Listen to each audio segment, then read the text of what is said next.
Welcome to our April 15th, 2014 Gilbert Town Council study session. Are all taxes in? Yes. And did we designate that we wanted our tax monies to go to Gilbert? Yes. I don't know if that'll do any good or not. I wrote that, big letters, send to Gilbert. We've got a copy of a document coming that will help us get started, and prior to that, the last few days have been some great international events, including an ambassador forum that was focused on connecting Gilbert globally. And all last week we had, from Newton Abbey, Northern Ireland, our Mayor Agnew from our sister city and his wife. And in your slots, and I'm looking to my left and my right, town council members, is a tie, and for Councilmember Daniels, a scarf. And we said to Mayor Agnew that we would, well, this is kind of, Councilmember Peterson started it, and there's leadership there, that we would wear it on Thursday night and have a picture taken. So are we in? You know, we don't vote on anything here. It's kind of a quick. Sounds good. Oh, you know what? I need one of those. I forgot, I gave you originally. Okay, so Thursday night assignment, noted, no minutes, kind of, but we didn't vote on it. It's just if we all are wearing our Newton Abbey ties, we'll have a picture taken, then we will send it back to Newton Abbey. We also, Vice Mayor Cook attended a special and international event. Tell us about it. Well, Mayor, thank you. I was asked by our Lord Mayor that... This might stick. This might stick. Since that's what they're recognized in Ireland, Lord Mayor, right? So I think we should address you as Lord Mayor. I don't think there's a second on that, but go ahead. No titles of nobility. That's right. Are, That's what I was going to say. Constitution. And I did find out that Lord Mayor from Newtown Abbey has been in place for 34 years. So that means you have another 29-ish to go, right? Something like that. Something. So where were you and what was happening? Well, Mayor, again, it was a treat that you asked me to represent Gilbert. I was at with a delegation of representatives from Arizona, encompassing mayors and vice mayors, that traveled down to Nogales, Sonora, Mexico, last Thursday and last Friday. We were able to meet with our counterparts in the state of Sonora. There was about 50 mayors, and we had a two-day session to talk about commerce and trade and tourism those 2 days. And it was really a unique privilege for me to participate in those meetings and discussions, and I really enjoyed the ability to have the groundswell of local cities, municipalities talk about, you know, what we can do for each other as it relates to commerce. So it was a wonderful time, wonderful session. It was good to share our cultures and learn more about each other. So again, that was the update.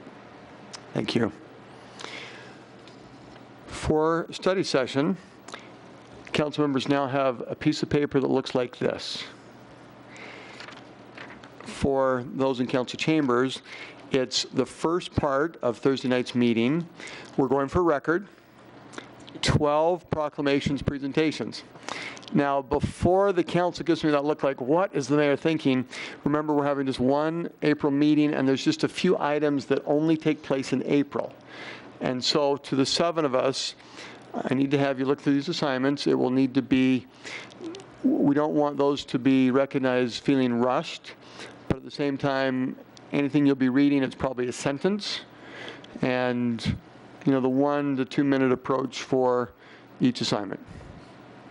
Any questions? Okay. Other items that you might want to be talking about for Thursday night? Vice Mayor Cook, do we have any feedback that you've been given? I have not been given any feedback, Mayor. Councilmember Peterson? Wanted to 17, 21, and I was hoping, I know it's public hearing, well, actually, it's administrative item, 35A. Just to touch on it. So 17, 21, and 35A. Okay, that replicates my list too, so thank you. Councilmember Ray.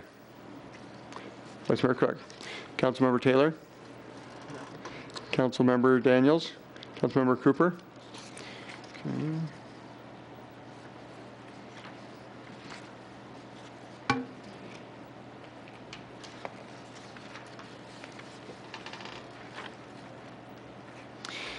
I'll add, and Don, this could be you, it's a 34 and 35, just a quick question when we get there.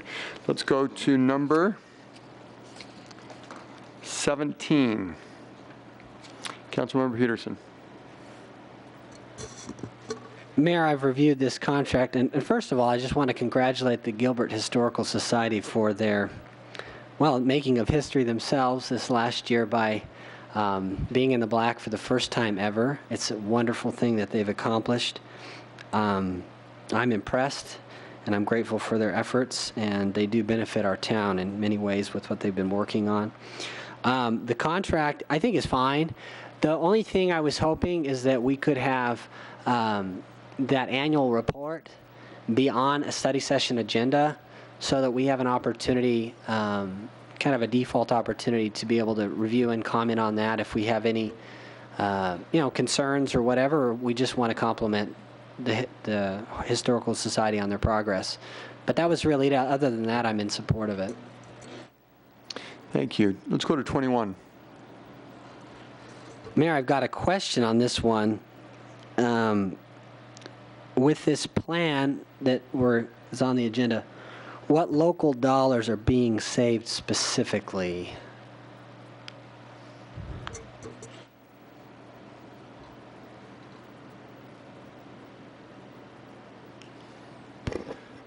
Good evening, afternoon, Mayor and Council. Councilman Peterson, could you please repeat the question? Yeah, I'm trying to see. We're going to be using CDBG for things we've never used it for in the past. With that, I would think we would have some local dollars that we used to spend on things that now are being replaced with these federal dollars. And I'm just wondering if someone can point out which local dollars we're saving with this plan. Okay. I do have a short presentation, but I think I have a slide that might help. Go there.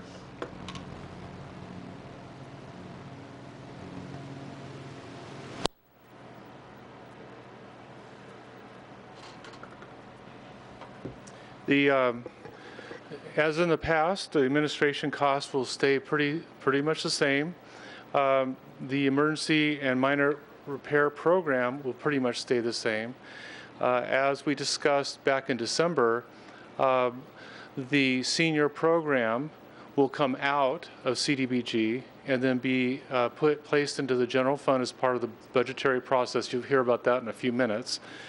And so the $135,000 or so will go back will be available for capital improvements. So the amount of money that used to go to the senior programs will now be available for capital improvements. So there won't be any funds that we're saving, but we are increasing the general fund by $135,000 or so for the senior program.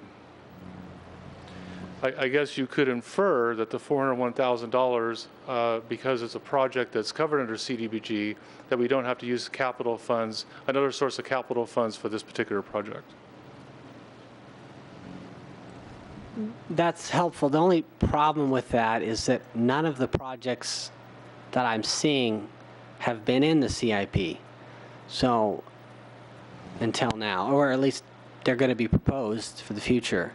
But I'm trying to see what existing projects that we were going to use local dollars for that now we'll be using these dollars for. Are there any that we can point to?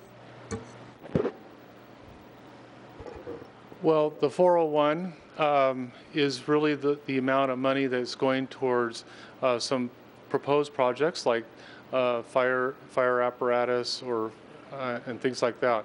So the 401 is really the money that is we don't have to spend out of general fund, for example, and we're able to convert it to eligible CDBG projects.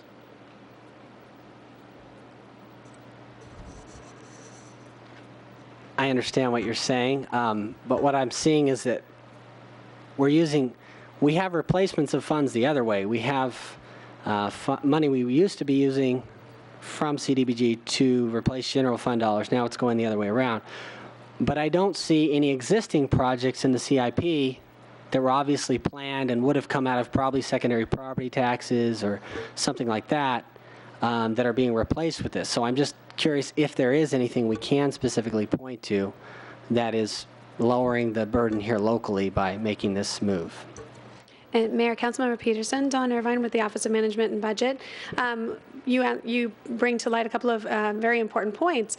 One is that what you see up here, if council wants to move forward with these items, we would look to local funds to pay for them. For example, the first two items there, we would look probably for general fund to administer the programs, and then also for something along the lines of the home emergency repair program. So if that was work that council opted to do outside of CDBG, we would look to the general fund. For those items that you see under capital improvements and infrastructure, some of those on a larger level might have been included in a capital improvement program, but because our capital improvement program really highlights items of over $100,000 in nature and over 10 years of expected useful life, some of these items fall to the operating funds to be able to pay. And if you see on this next one here, you'll see a breakout of the proposed projects, both in the current and future fiscal years. Each of those would have a respected funding source outside of CDBG with local funds. So your sewer replacement, for example, we would look for the wastewater rates to cover those types of costs. The fire response vehicle would be more than likely out of the general fund. So each of those would have its own respected funding source. So maybe the answer is in that list, but are there any projects in that list that were in our CIP project, or that currently have a CIP number that were in the project previously in that list? Most of these items are not currently as CIP projects. You will see the ADA improvements, for example. That allows us to do more of the improvements that we see that are relative to curb cuts, those types of accessibility issues that are required by our ADA standards. We do have some of that in the capital improvement program as well, but this allows us to go beyond our current funding. I guess my concern is I'm okay. I suppose if we can point to some local taxes we're reducing the burden on by taking the CDBG funds, then, at least there's an argument maybe we can lower some taxes too, which would be great. I could go for that. But I'm seeing projects that never were on our list before, and so that's my concern. It seems like maybe I don't want to say we're just finding ways to spend the money, but it sort of looks that way when none of this was in the plan until now, that we're trying to find, a way to spend the money. So I'll save more of my comments for later, but that was what I was trying to understand. And Councilmember Peterson, one thing I may be able to help you address is with the CIP prioritization process that we have in place, it requires a prioritization of those projects, and usually it's the larger projects in order of magnitude and scale that rise to the top for CIP funding. There are projects that are still identified as needs, but which did not have an identified funding source before. So this does allow us to meet some of those needs that were identified as needs within the community within an eligible funding source. And that's why I looked at it when we last talked about the CDBG, is that these projects were not on the list from my memory, and all of a sudden it gave an opportunity of items that were needs to say this would really benefit the community. Now, what would be good for us if on a council perspective there's a project there that we don't think makes sense, and that's the way I would look at it, then you could voice a concern. Otherwise, these are projects that all of a sudden there was an opportunity and they were added to a list, not so much some of the big CIP projects. The reason I asked that, Mayor, is the CIP is specifically designed to put things in a parking lot until future funding sources can be identified. These are great. If these are needs that preceded the discussion on CDBG, and quite frankly, I don't have any evidence of that. If they were, then they should have been able to be in the CIP, because the CIP is well designed that way. We put things in there, and then we work on identifying funding sources, and they don't actually go into fruition until we've identified funding sources. But we put them in there as actual needs, and we work on finding the funding. So that's what's confusing about this, especially the sewer replacement project, which I've heard 3 different stories on how it came to be, but the last one was it's old and needs replacement. Well, age is the most predictable thing on the planet. So it should have been in our CIP project previous to this, but it wasn't. And I don't understand that. To me, what I'm seeing is more spending as a result of CDBG funding, not a reduced burden on our local taxpayers. And that's where I get concerned. Unless I can see some evidence of some of these things being preceding, the need preceding the solution, if you will. I'm seeing the solution preceding the need, and solutions in search of problems here. And so that's what concerns me about this. So I've asked for that information. I know Leah Hubbard's been working on that, and if you guys can give me some evidence of some of these needs preceding the discussion about CDBG, that'd be helpful information. Mayor, Councilmember Peterson brings up a very good point, and one that actually spans beyond just the discussion of CDBG. And one of the things that we really emphasize is the importance of defining the need. And so when we look to allocate available funding sources, it's because we first had a need. We're not looking for, here's some money, how do we spend it? And that's a really important distinction. So I really appreciate the point that's been brought up here. Again, that spans beyond just what you see with CDBG, and you're really going to see that take to light as we further expand upon our long-range infrastructure program. As you look at our capital improvement program, that has historically been focused on expansion and growth, and we're really coming to a point as a community where we'll see more repair and replacement and rehabilitation projects that hasn't been emphasized in the past because we've had so much new infrastructure. As we go about that process of inventorying what we have in place, looking to see the expected useful life as opposed to just on paper, but actually going out there and doing assessments of the infrastructure itself and determining the quality and the level of that infrastructure, you're going to see more projects come to light in the repair and replacement and the rehabilitation end of things that hadn't been the focus of the CIP before.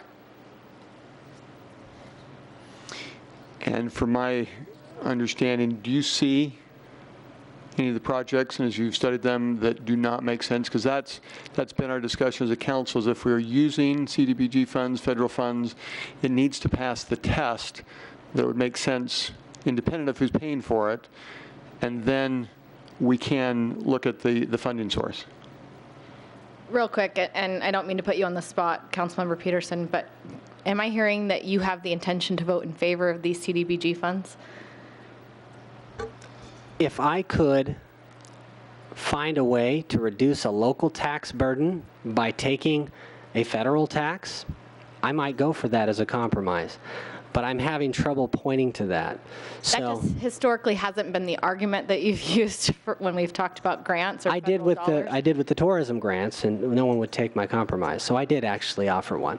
That's not quite true. I would hesitate for us to walk down a long road, Mayor, if there really was an intention to vote for it. I just would hate for us to continue that conversation. Thanks. All right. Please. I wanted to answer your question. I'll give you an example of a concern I have. The ADA improvements. The way it works is growth pays for growth. So a lot of times there's going to be off-site improvements that are going to be required anyway. They're going to be having to do things with the sidewalks and streets. It's just as easy to design it and do it the ADA way first, as long as that's all incorporated. So in some cases, I worry we're going to do it ADA ahead of time, and then growth's going to come along, and we're going to rip it out and redo it again, and it's not going to end up being a real value. So that would be one example of a concern I'd have.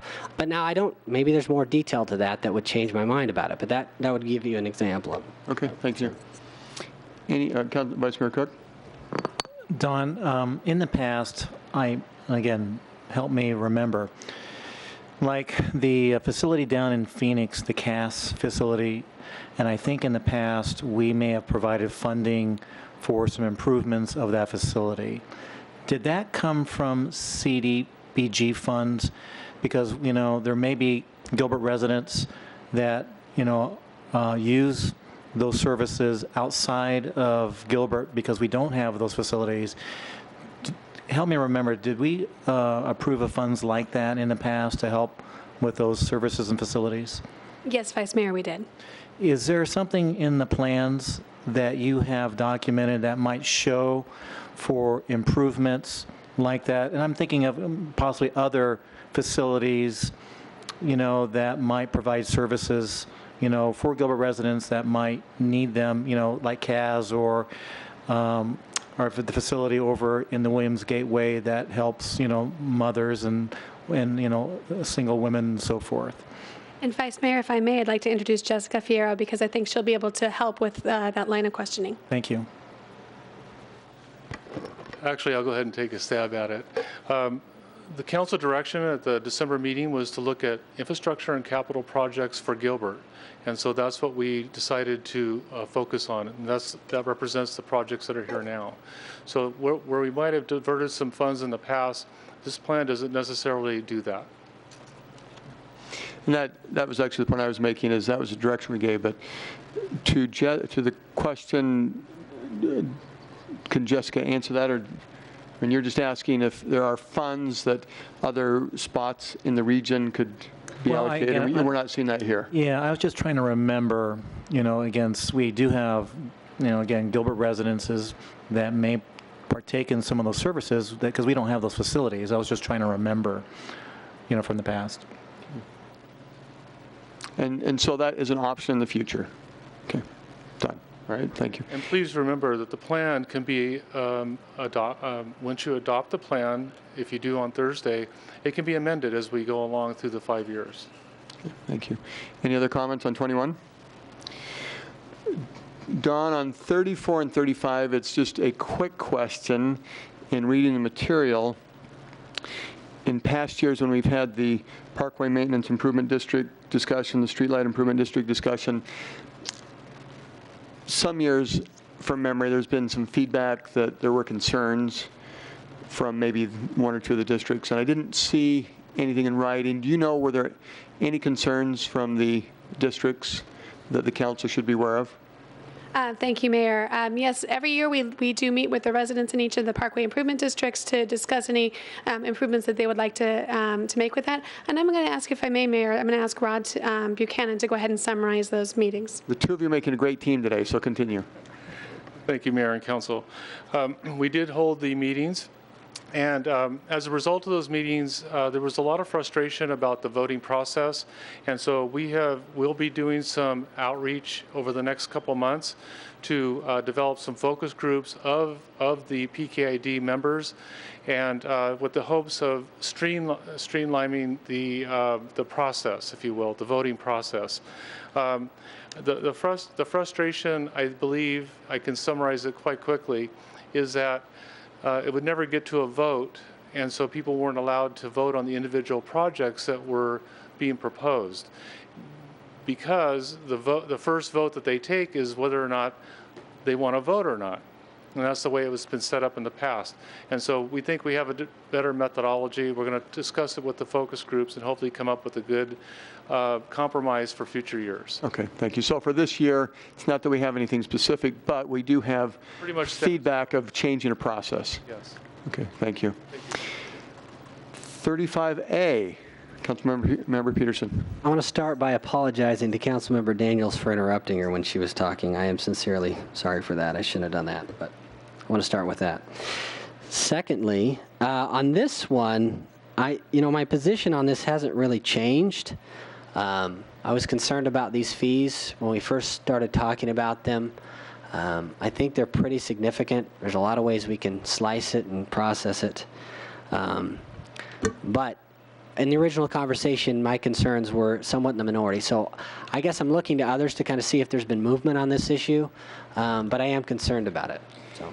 Well, I had identified this to ask a question, realizing that we would talk about it more on Thursday night, but I looked at the options, and I don't remember the specifics, but as a council, it was a service opportunity to use the credit cards, and then we allocated a certain amount of dollars to cover it, and then all of a sudden, what we had budgeted went 20 to 30 times because people coming in could use a credit card for very large amounts of fees, and that's not what we anticipated, and that wasn't the intent of the use. And so looking at these options, just echoing the council from last year, it seems like, unless we've changed, we would like to keep that service in place, but keep it where we anticipated the smaller dollar figures, and that if it goes above a certain dollar figure, then there would be some sort of fee. I wanted to ask the question with the options that were given on 35A, is it, and I didn't see it, and maybe I missed it, but is there still a way to accomplish what the council said, is that for, as a service, for the fees that are of a smaller nature, that we would go forward and have a certain amount budgeted, but anything above a certain amount would be cost recovery somehow? Mayor, Council, Is that true? And which option should we be targeting, if that's correct? in the research that we've done, there's no way for the town to limit the amount. So if you wanted to come in and you put $50 on a credit card and I wanted to put $50,000, we would both have to have that opportunity. We're not allowed to limit the amount that we can put on a card by type, right? So we have to accept those cards for those different transactions. What we've Now, is that based on the credit card company, or is that a policy internally? based on the credit card companies. I've seen lots of places where if you're going to be paying more than $10,000, that you have to use a check or a debit card or something of that effect, that you can't just use your credit card for that type of dollar figure. You're telling me that we can't set a limit? In the research that we've done, we're not able to set limits. Councilmember Taylor, do you have an example where that's different? Well, in asking around, I heard Queen Creek was able to set a $10,000 limit, and I don't know if they've negotiated a different deal or a better deal, or maybe they're just in violation. I don't want to throw them under the bus here or anything, but I just did. Can we learn from them or see how they did that? Maybe. Absolutely, and in the research that we've done, there are just a very few cities and towns that are doing that. They're cutting the limit. But in the research that we found through our vendors, we've been told that we cannot set those limits on the credit cards. So whether or not they're doing it legally through their credit card companies or not, we've been told, and our research shows that we can't do that. Okay. Councilmember Peterson, you had a comment? I was just going to say that I know that that's what Queen Creek does, because whenever we pay permits, we have to use a check. But anything under the 1,000 water meters, for example, they'll take our credit card. So did we ask them directly how they do that? It says they take credit cards, just not over the phone, and they do it $10,000 per day. Meaning, did we ask them how they're able to do that? Did we call Queen Creek and ask them We what asked their them if agreements they look had a like? limit. We didn't talk to the finance people. We were talking to the folks at the front counter who are actually taking the credit cards. And we just asked the question, do they take a credit card, and do they place any limit on the credit card? So back to the intent that we put in was for a service, and we may have some tweaking we could do as a council, but it just seems like whatever we budgeted, we were comfortable with, and anything above that, we need to find cost recovery or a different way to do it. So Kyle, what you're saying is the options that are in the council communication don't accomplish that, and so I'm now speaking 1 of 7. I'd say I'm not voting on any of them. I want a new option. Yeah, Mayor, the options in the council communication don't include one of limiting the amount. We'll do some additional follow-up and try to have that question answered by Thursday, how other folks are doing that, if they're doing that.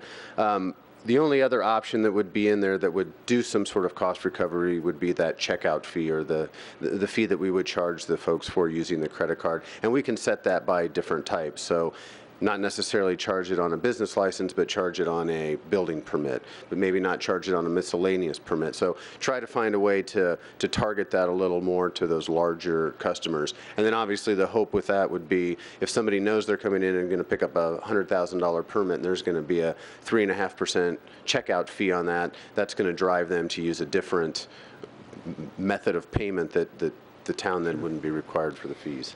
And to the council, if you've got a better way to explain it, but I just, when we brought this up before, we were comfortable with having some fees allocated in our budget for the service, but this is not what we anticipated, and so I'm assuming that we're okay again for some level, but anything above that, we have to find a way so it's not a town expense.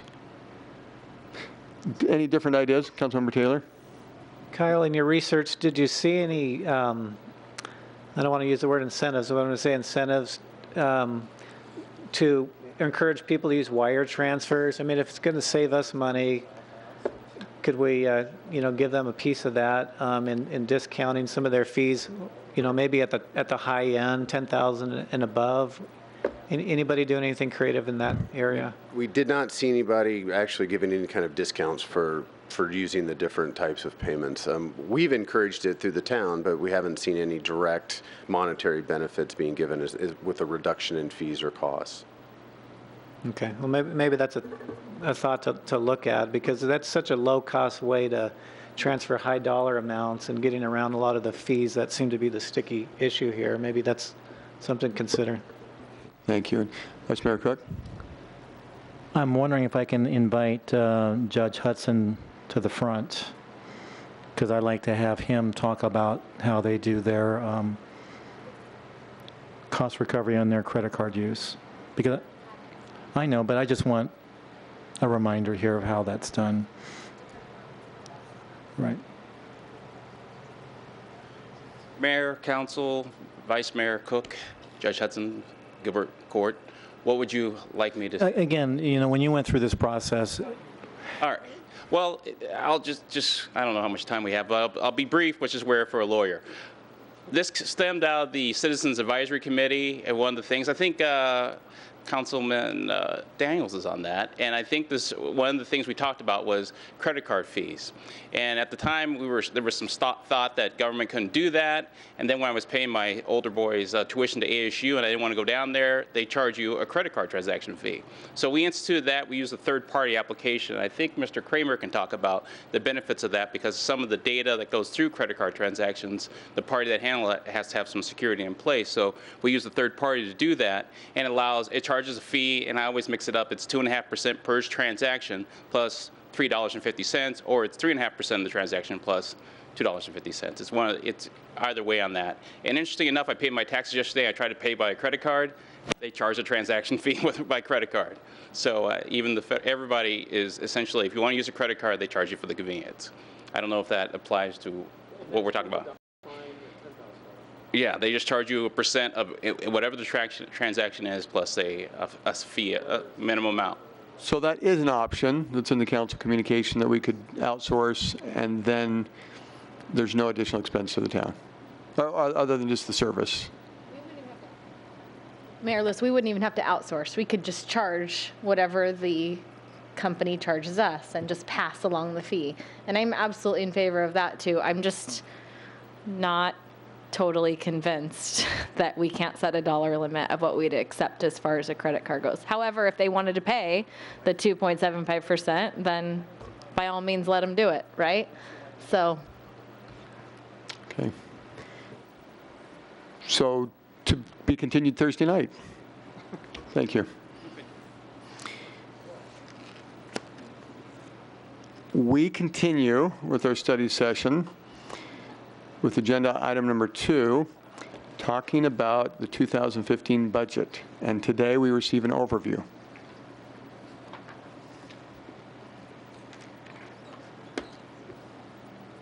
Again, good afternoon, Mayor and Council. I'm Dawn Irvine with the Office of Management and Budget. Today, we are going to give you an overview of where we're at so far in the budget process. We'll be coming back in May with the budget itself, the budget recommendation for fiscal year 2015. Today, we have an opportunity to talk about where we're at so far and what some of the major components are in the recommendation as we finalize that for you for May. If council will recall, back last fall, we came before you and we asked about, within the context of the strategic initiatives, what were those key focus areas that we really needed to make sure that we did in fact focus on for the next fiscal year. The strategic initiatives are really our guiding light for staff as we look at accomplishing our goals, but they are very large in nature, and we want to make sure that we are targeting the areas that are most critical and really moving forward in the right direction from the very beginning. So we started the fiscal year budget process off by defining what those key focus areas are. We continue to look at deferred maintenance now, moving into next year, as we did with this year. We did emphasize that in the current fiscal year budget with some deferred maintenance with our parks and other areas throughout the town. You'll see that again as we look to the budget for next fiscal year. We're also emphasizing the long-range infrastructure planning, and you'll see as we continue to finalize that long-range infrastructure plan, the efforts that are contained therein, and then looking at the repair and replacement funds to ensure that we have the ability to fund those necessary repairs. We work with our staffing plans, making sure that we're identifying what our staffing needs are going to be for the long term, so that any decisions or recommendations that we make for you today are consistent with the long-term direction that we need to go as a town. And then we're looking at innovations and efficiencies all along the way. What are ways in which we can continue to provide excellent service to our community at the lowest possible cost?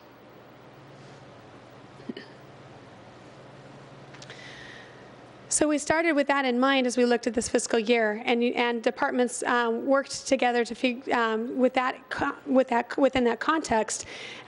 And so for each department, they started with that as their doctrine.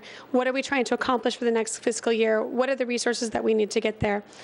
One of the things that as we go through this presentation, you'll see some recommendations for some requests for next year. One of the things that I really wanted to emphasize, though, was there was a lot of thought, a lot of consideration put into each and every one of these budget requests, and a considerable number of requests that were put forward. There was the vetting that occurred over the last few months really took to a detailed level the absolute need and necessity of each and every one of these requests. The requests were prioritized, worked between the departments and between the department directors themselves. They worked out each and every one of these requests before making a recommendation to the town manager's office for a recommended budget. So the department budget requests tie back into those key focus areas, which again then tie into those strategic initiatives. So what you'll see today is a culmination of those efforts. The requests that were brought forward have been fine-tuned down to the requests that you see before you today. The executive team reviewed those, I would have to say, in a very exhaustive effort, meeting on a regular basis for hours, going through each and every one of these, understanding what we're trying to accomplish as a community, defining those needs, talking through opportunities to do things more efficiently, more effectively, with fewer resources, and really making sure that the recommendation that came before you was reflective of the most important needs of the community. So from here, we've reviewed that with the town manager's office, brought this back to council for a preliminary review today, and we'll be bringing this back to you for a preliminary adoption in May and a final adoption then in June. So I wanted to start off by setting a little bit of the environment that we're working in terms of revenues. It's very important as we look at the revenues here to take a look at sales tax, because sales tax really does drive overall what our fiscal environment is here for our general operations for the town of Gilbert. Now, this morning, actually, Amber Costa, our Management and Budget Administrator, forwarded me a link to an article in the ICMA's Public Management magazine, and I was reading through it. And one of the things that they really emphasized was, as cities and towns are coming out of the recession and failing to recover at the same level as the rest of the economy, we can't simply look to the recession as being an indicator of what caused those issues. We have to do business differently. We need to look at each and everything that we're doing as a government agency, make sure that we're providing providing the right services for our community, and make sure that we are in fact doing it as efficiently as possible. And so while we're doing well here as within the town and we are seeing our revenues recover, it's important to keep that in context. That's why I wanted to break this out for you today, to take a look at the breakout of those sales tax dollars. It's such an important component of our general operations, and you can see that while retail is still the largest component of that, construction continues to play a very real and important role in the revenues that we're receiving. So what that means is that the budget that you're going to see presented before you today takes into account the fact that construction revenues are at a higher level than what we would expect to see on an ongoing basis. And so we are recommending that those construction revenues be leveraged towards one-time expenses to invest in the community today and set us up for future success. So you'll see the numbers that you see before you here are the actuals for each full fiscal year, the year-to-date actuals for fiscal year 2014 through February. And then just to show you how we're tracking compared to previous years, here's where we were at through the month of February in each of those years before. So you'll see that recessionary period again. You'll see things you'll see the recovery that we've experienced since then. But you can see there at that bottom blue level, the role that construction continues to play. And that's why it's important that we do maintain that conservative approach that Gilbert is famed for doing. Don, can you go back one slide? Absolutely. So with a trend and a projection, we probably use some number as far as a revenue Yes. for the year. And I assume, based on the next slide you showed, that for 2014 it will be higher, and you have a figure. Mayor, we are finalizing those numbers now, but we do anticipate that we'll see about $3 million in additional ongoing in the general fund, probably $11 million in one-time revenues that we can apply towards again, one-time expenses, but we want to make sure that we distinguish between those because as the town approaches build out, we won't continue to see those high peak levels of construction beyond the next few years. Thank you.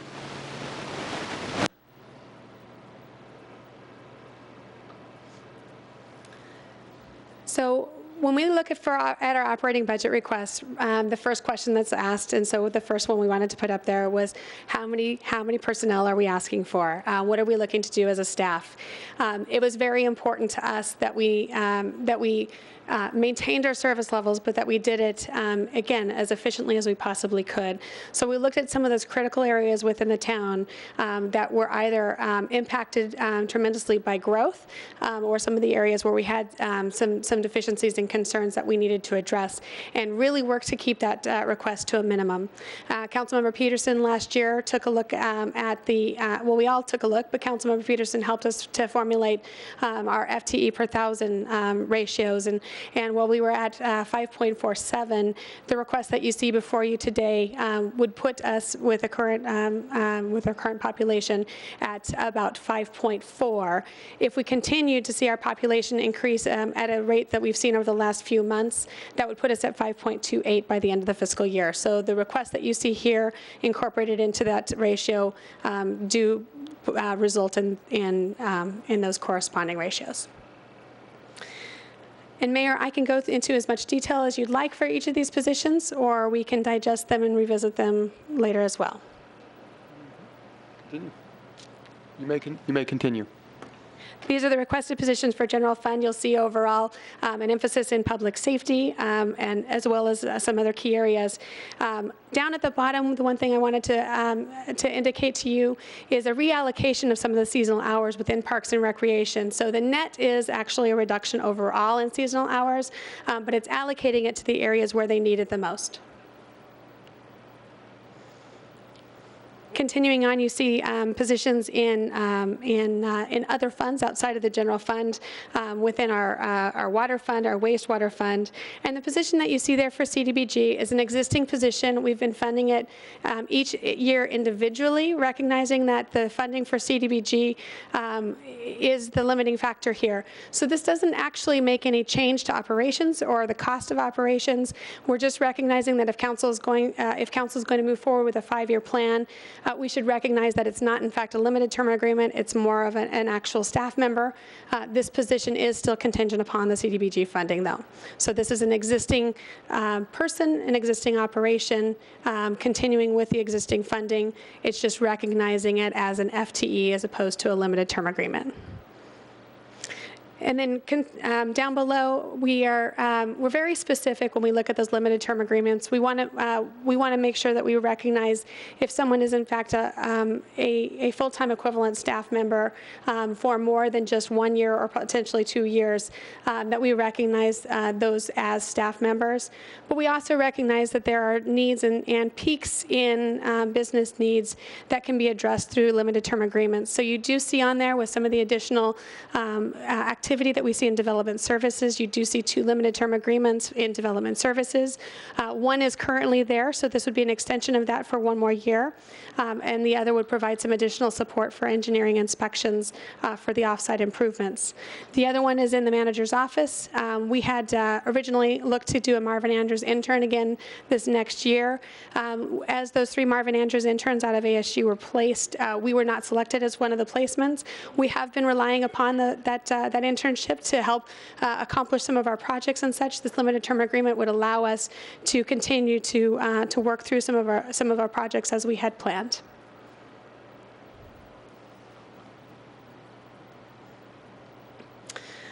So in addition to the full-time equivalents and the limited term agreements, we do have some requests within the budget to address some specific issues.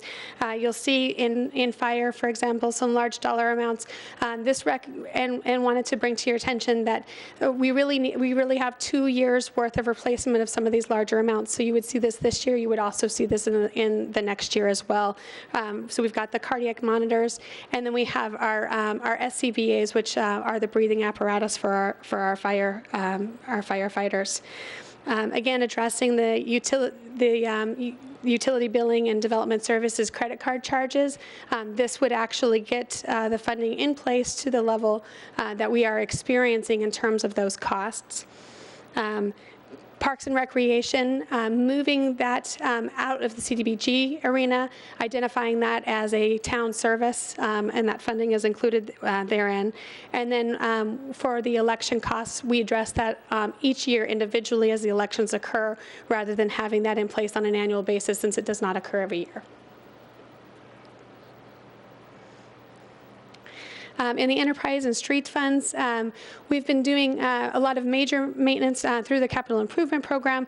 What you see here on the steel recoating would actually help to continue that on an ongoing basis to keep the metal from corroding in those areas, as well as addressing some of the additional costs for the delivery of CAP water. We've got our IGAs for the Neely and Greenfield plants. Each year we address those major maintenance costs individually in each fiscal year. So those are the costs that would be coming online for next year for the annual maintenance. And then again, as we had talked about earlier with the ADA compliance, I know there's some questions about that.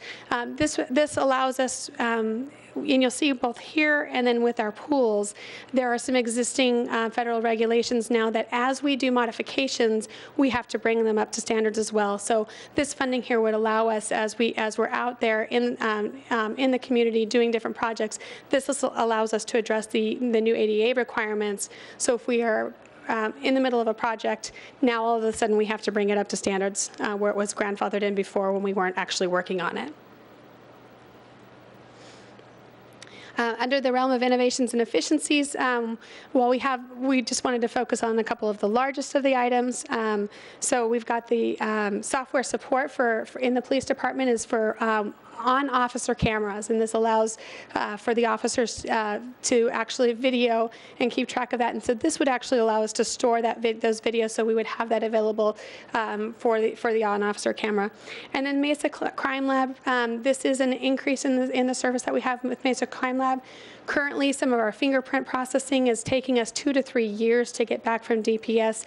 This would allow us to get those results back within a period of months instead of years, and allow us to pursue offenders of those crimes. And then we have a $100,000 that we're requesting in economic development to actually do a redevelopment plan update for the redevelopment area.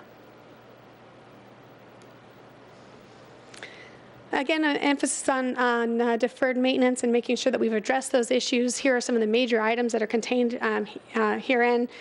We were looking at doing some slurry seals for some of the parking lots there, and then emphasizing repair and replacement. So in the past, up through 2008, we were doing annual contributions to the repair and replacement program.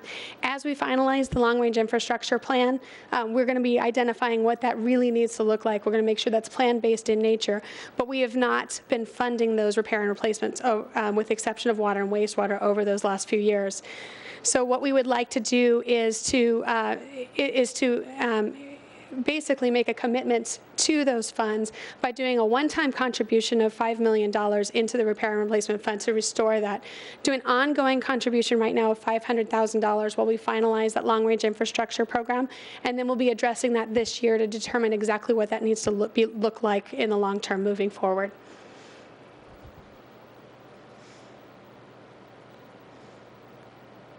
So for compensation, maintenance, and performance management, the only recommendations here are to be able to continue to move the sworn personnel forward in the step movements. Again, recalling that our police and fire, our sworn personnel, were put onto a step system, different from what the rest of the compensation plan for the rest of the town. So this would allow us to continue to move them through that step movement. And then the performance management, as we finalize the performance management efforts, and Human Resources is working with town management on that. This identifies one-time funding to be able to be utilized for those types of performance management initiatives.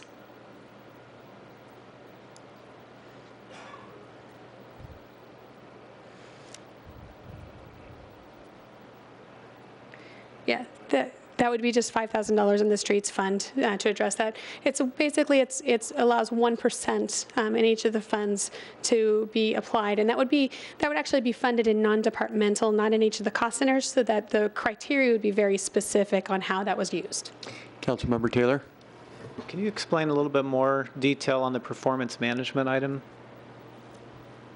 Mayor, Councilmember Taylor, I really can't go into a lot of detail on that because that is currently under review, and that's something that our Human Resources Department is working with town management on. So they are actually finalizing the criteria for that, what that would look like, but it is going to be based on very specific criteria, and I think the town manager may want to speak to that. Sure, Mayor. Councilman Taylor, we are working on that right now. This was to allocate some dollars in the upcoming fiscal year budget. We are focused on things that either improve quality or reduce cost or both, but we haven't finalized the details of that plan yet. When we do, we'll present that to you so you understand how that'll work. And then to ensure that it rolls out as it should, it is being budgeted for in non-departmental, not within the individual cost centers. Okay, yeah, I've heard that there's like an IT module that's going to be added to help, monitor that. Sounds like it may not be the system, it may be more of the implementation of your performance management process. Sounds like it's more of the latter, is that right? Yeah. Not the system? That is correct, yeah. Councilman Taylor.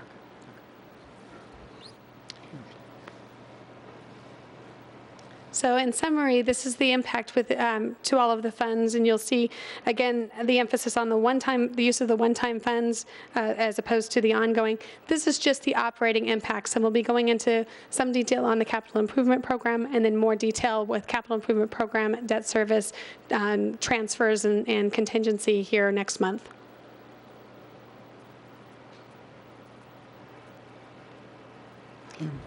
Questions, comments?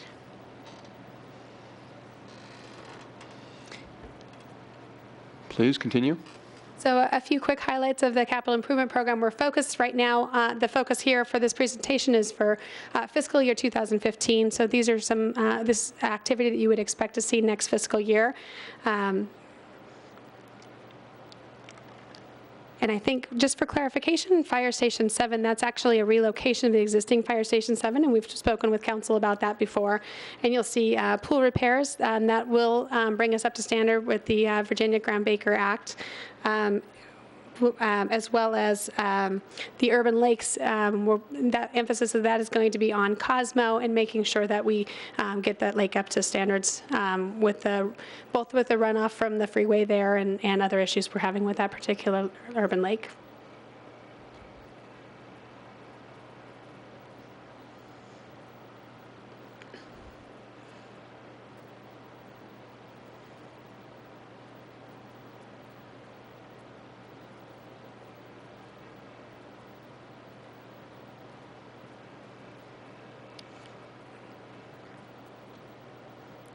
Wastewater.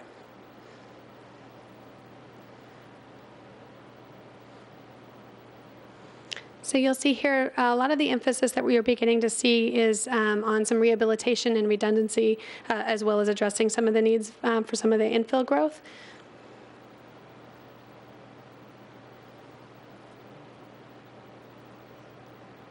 And then again, the ADA project here is consistent with the others, and ensuring that that those projects are all tied together.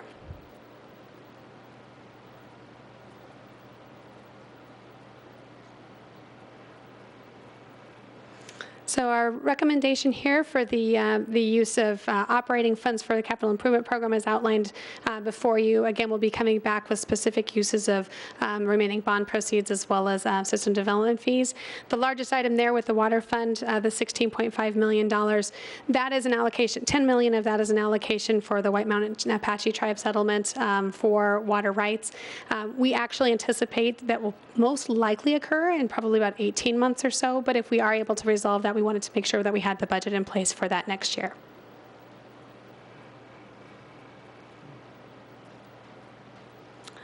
So moving forward, we'll be back on the study session May 13th for before the preliminary adoption on May 15th, and then coming before you for final adoption on June 5th. Thank you. Councilmember Peterson? You mentioned the FTE benchmark, and it's just a benchmark, but do you know what the ongoing cost per citizen is projected to be with the new budget? And we are going to be looking at that specifically. That is something that is one of our benchmarks right now, but we have to finalize some of the other items, such as the debt service and such first, to ensure that we have that number accurate. So we will have that for you. Vice Mayor Cook?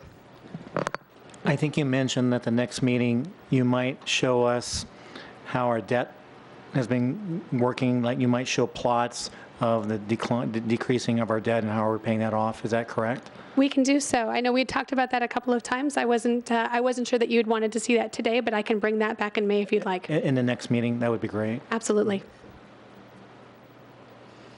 Okay. Thank you, Don. We'll move to number 3, update on the Gilbert Transportation Master Plan.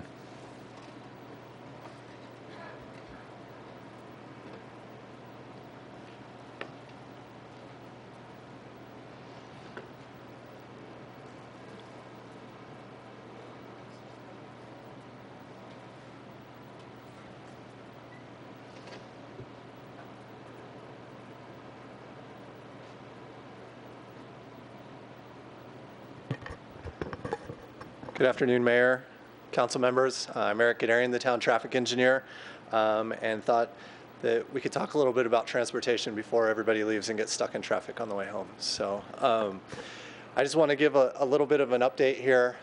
We've been working on the transportation master plan for close to a year now, and we're getting ready to release a draft of the transportation master plan. Wanted to give council an update. I'm going to do a high level overview, but happy to answer any questions also as we go along.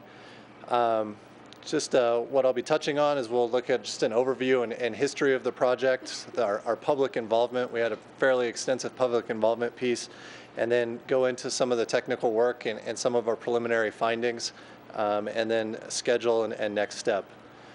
So as part of the town general plan that was adopted in 2011, there was recommended for the town to do a transportation master plan, and in actuality we had never looked as a town at looking at our whole transportation system, looking at vehicles, at pedestrians, at bicycles, at transit, all at one time. We had done studies in the early 2000s about, we had a roadway plan, and we had a a trail plan, and we had a transit plan that was really more of a bus stop plan. And so this is our first look at really looking at everything comprehensively and together.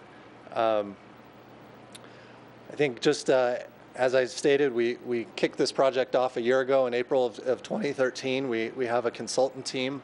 Ayers Associates is the lead, with Kimley Horn and Associates providing support, and then MacPro Services is doing our public outreach.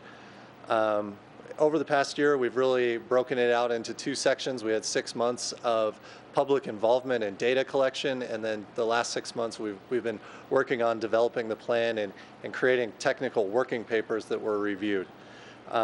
As part of this and as part of the public outreach, we developed a vision statement and also 9 goals. I'm not going to read all the goals, but our vision statement is a comprehensive, integrated, multimodal transportation system that promotes and enhances safety, mobility, and efficiency, quality of life, and sustainability.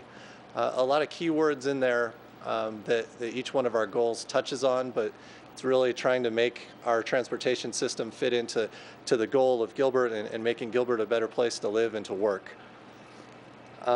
As far as public outreach goes, I mentioned that we had quite of an extensive outreach, because we didn't want this plan to be the Gilbert staff transportation master plan, but we really wanted to get some input from the public and from key players in Gilbert, as far as, before we developed our goals, what's important to Gilbert. So as part of that, we had stakeholder interviews that our project team reached out to, I believe, each town council member, town management. They talked to the Chamber of Commerce, to the school districts, and to some of the larger HOAs, just to get some feeling and insight about transportation. We formed a steering committee that comprised town leadership, both on the staff level and then from town council, from the Planning Commission and the Parks and Rec Board. We've held 2 rounds of public meetings, one in May of last year and then one in October. We've created a website, gilbertonthemove.com, that we've been able to share our information with. We also had a survey up that we had over last summer, and we had 736 responses to that. Our communication team here in Gilbert sent that out, and we also were at town events, and we tried to get the word out as much as possible. As far as data collection goes, I just want to highlight something here, and this map. This is our traffic count map. As part of our data collection, we took counts on all of our arterial mile segments. And we had done this previously in 2009, and then in 2013. The blue lines are actually the top 10 locations in 2009. The green lines are in 2013. And it's something that we're planning for, and it's showing that it's starting to happen as we look out 20 years as part of this plan. We notice a shift in traffic volumes, and especially we see more and more traffic centered around the 202 and in the south part of Gilbert. It'll be interesting to note that actually in 2009, Val Vista, essentially leading up to the US 60, was our highest traveled roadway. In 2013, it was Val Vista leading to the 202. We've seen growth in the south part of Gilbert and in the central part of Gilbert. We'll continue to see that as we develop. Just a note on how we're developing the plan. We instead of trying to go about writing a 250-page document from page 1 to page 250, what we've done is we've broken it up into working papers and essentially looked at each mode by itself. We've documented the existing conditions and then the future conditions, and then we've prioritized the needs as we see the future conditions and the future needs as high, medium, and low. We didn't want to assign a year value. Some plans typically do that, where these projects should be done in 0 to 5 years, 5 to 10 and 10 to 20, but we went the high, medium, and low so we can really focus, and based on the amount of funding, we can get to those projects as needed. These working papers were then reviewed by town staff and also our steering committee over the 2 months has met and discussed those working papers. I just want to go over each one of the modes here and give a high-level view. There's a lot of information. We'll start talking about streets and vehicular traffic. As I noted, there's a shifting travel pattern trend in Gilbert. That doesn't mean that traffic volumes are going down in the north part of Gilbert. They're really just increasing at a high level through the central part and south part of Gilbert. We're still, anticipating anywhere from 1% to 3% annual growth for traffic rates in the developed part of Gilbert. When we looked at our existing roadways, we only had two roadway segments that were over capacity, and those roadway segments are Higley Road around Warner, and then Germain Road between Val Vista and Greenfield, which both those roadways are slated to go to construction this summer. So I think we're in a good place in the existing conditions.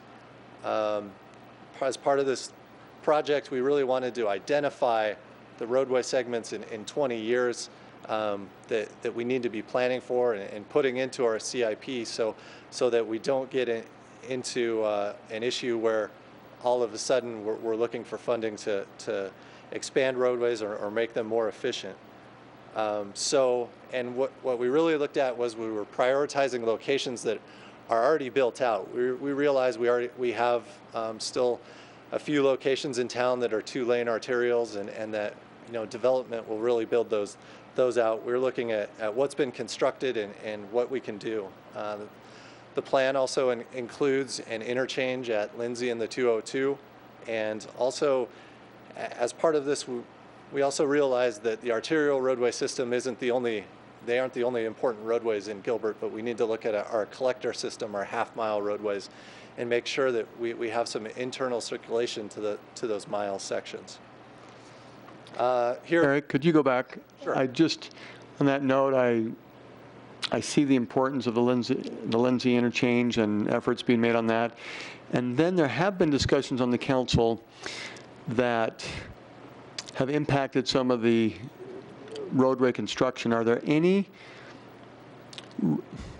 major roadways that we don't anticipate having development because we don't see that coming, and yet would be high priority for consideration for construction that we might want to consider funds? And that's really to a couple of the bullets there. Are there some that would be good to just present to the council right now, or is that a future meeting? Or is Higley, as an example, with MD Anderson coming in a few years ago, we just said we've got to move on that. And is there anything like that that's been coming out of the transportation planning discussions? Mayor, I guess how I would like to address that as we've identified those projects and we'll have those in the draft plan. I'm happy to share those more specifically, I think, when we come back for... You just answered it, so we'll be able to see those and have further discussion. Okay, thank you. This map here is our future year look at level of service. We looked 20 years out. That's what the MAG transportation model is looking at the year 2035 right now. And we're looking at level of service and capacity for our roadways. Much like the grading system, we use a level of service A through F. F is the worst, and the roadway segments here in red are, and sorry, let me back up. As part of this map, this captures all of the roadway improvements that are in our current CIP, but not, some are not captured, and a lot of the red roadway segments you see here are 2-lane arterial roads that aren't in our CIP because we envision developing those out. That may or may not be the case. We may have to change those a little bit, but it does show that even with our planned CIP, we're getting there. Level of service E are the roadways in purple, and I'd just like to point out that some of our existing roadways, especially in the north part of town that are 4 lanes, Cooper Road, Lindsay Road, and Greenfield Road, in 20 years we're going to be looking at, they're going to be getting close to capacity, and we may need to look at figuring out what we can do as far as some sort of roadway improvements to help that. You know, in the past roadway plan in 2004, it called out for those roadways to be 6-lane arterials. You know, in reality, the cost of doing that and right-of-way costs, we may not be able to do that, but we may be able to do some intersection improvement projects to increase the capacity of those roadways. As far as the pedestrian network goes, when we did our survey, we had a very high satisfaction level with our existing sidewalk system. There is a shifting trend in transportation that we've seen over the past 10 or 15 years in the country as far as while people still want to drive their cars, they want to have the opportunity to be able to walk and bike to locations. And so what we really heard from the residents when we were doing our public outreach and what we focused on in our project was we heard it's really frustrating to be walking on a sidewalk and all of a sudden come up to a place on the arterial where the sidewalk ends because we go from 6 lanes back down to 2 lanes, or you know, there's a gap in the sidewalk. So we really focused on that. Our plan will be consistent with the park's master plan as far as trails.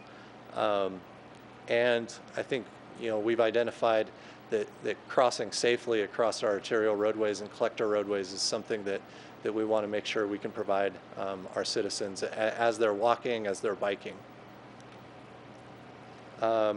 So as far as missing sidewalk segments go, we're looking at prioritizing those segments. There are some along Gilbert Road near the Heritage District that will be high priority along Lindsay Road and Higley Road. And they may be part of a larger roadway street project, or we may have to do some of these individually because the roadway is already built out there. Shifting to Vice Mayor Cook. I just have a question. Sure. I know that, you know, the canal that goes east and west between Guadalupe and Elliott, I know that when you get to where the Chandler section begins, it's sidewalk all the way to the west. Is there plans to continue that from that point to the east on the Gilbert side along that particular trail? Vice Mayor Cook, there are plans. There's a current CIP project that is under design from our town border, I believe, over to Cooper Road, and then this transportation master plan will identify those sections also.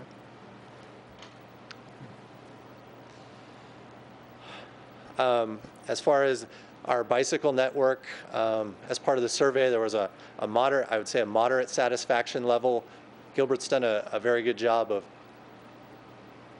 building bike lanes on our arterial and collector roadways. The feedback we've received, and it's my personal experience too, you have to be a certain level of rider to feel comfortable riding right next to 45-mile-an-hour roads or 45-mile-an-hour traffic.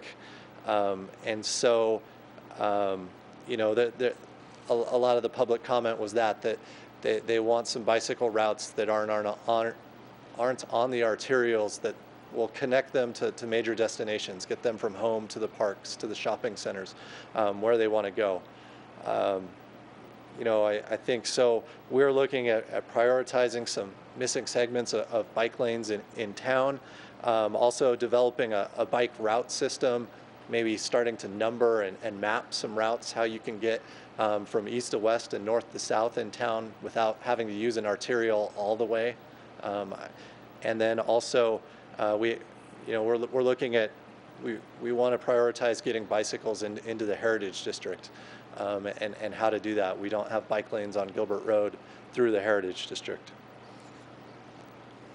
Moving on to transit, it was identified as the mode that needed the most improvement in our survey. Also with transit, we know it's a regional network and a regional system, so we'll need to coordinate with not only Valley Metro, but with Chandler, Mesa, and potentially Queen Creek in the future to talk about transit and needs. We really looked at developing local transit routes that serve the population bases, that serve the employment areas and the commercial areas. We're never going to be like Phoenix, where we have a bus route on every single mile of roadway. And then this plan begins to explore the future possibility of either bus rapid transit, which is similar to what's on Arizona Avenue today, or light rail in Gilbert in the future. What we've done in this plan is we've developed two options. We've developed a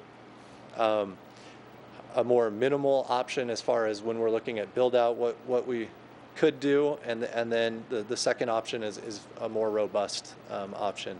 I'll just touch base on a couple of the things that we're really looking at. We're looking at adding some local bus service. Currently we have 7 routes in town. 3 of those routes run along Arizona Avenue or Power Road, so they don't serve really, they touch on the borders of Gilbert, but we're looking at trying to provide some more north-south and a few more east-west connections. I'll just note, with the light rail in Mesa being extended to Mesa Drive in 2015 and then Gilbert Road in 2018, that really brings light rail, it makes it more accessible to some of our Gilbert citizens, and how to connect into that light rail network.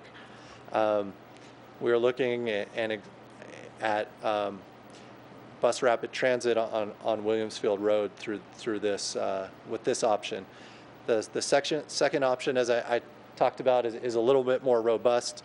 The routes listed on the right are additional routes or higher level service routes that we'd be looking at adding an express route, which we currently have from the Gilbert Park and Ride to downtown Phoenix. We'd be looking at having an express route from somewhere in southern Gilbert to run along the 202 to downtown, and look at some higher level of transit service, either bus rapid transit or light rail along Williamsfield and Power Road. The last step or the last process that we've been going through for the Transportation Master Plan is to develop a prioritization process as far as looking at new transportation projects. We understand that there's going to be limited funding and competing funding, and we wanted to try to develop some sort of process where we could rate maybe a pedestrian and bicycle improvement project versus some sort of roadway enhancement. And so we've developed a system so that before we go through the CIP process of ranking and scoring, we can do some transportation scoring. But beforehand, these are the 9 areas that we'll be looking at. Just as far as schedule, as we start to begin to see the light at the end of the tunnel of this project. Currently, we're compiling the draft Transportation Master Plan this month. We're converting all these working papers into one document. We plan to release the draft Transportation Master Plan in early May, and have 2 months worth of public comment period. We'll be holding a public meeting on May 13th here in room 300. And we also, our consultant that's done the public outreach has compiled an email list of about 700 to 1,000 names that she'll be sending the draft out to for public comment, and they'll be able to comment directly on the website on gilbertonthemove.com. We plan to take then in July and August to revise the Transportation Master Plan based on the comments and feedback that we receive, and then bring back the final document for your adoption in late summer. With that, I'll take any other additional questions. To the council. Councilmember Taylor. Eric, is part of the process of visiting with Mesa, Chandler, some of our neighbors, just to see how it might fit in, or are they part of the peer review of one of the drafts, possibly? Councilmember Taylor, yeah, I left that out. We, as part of the process last year, we met with each of the jurisdictions, and then we've given them the opportunity. Some have and haven't taken the chance to comment, but we're trying to coordinate as much as possible because it's a good time. Mesa's in the middle of updating their general plan and their transit master plan, so we've done some coordination to make sure that we don't release a plan in summer of 2014 and they release a plan in summer of 2014 that doesn't match up. So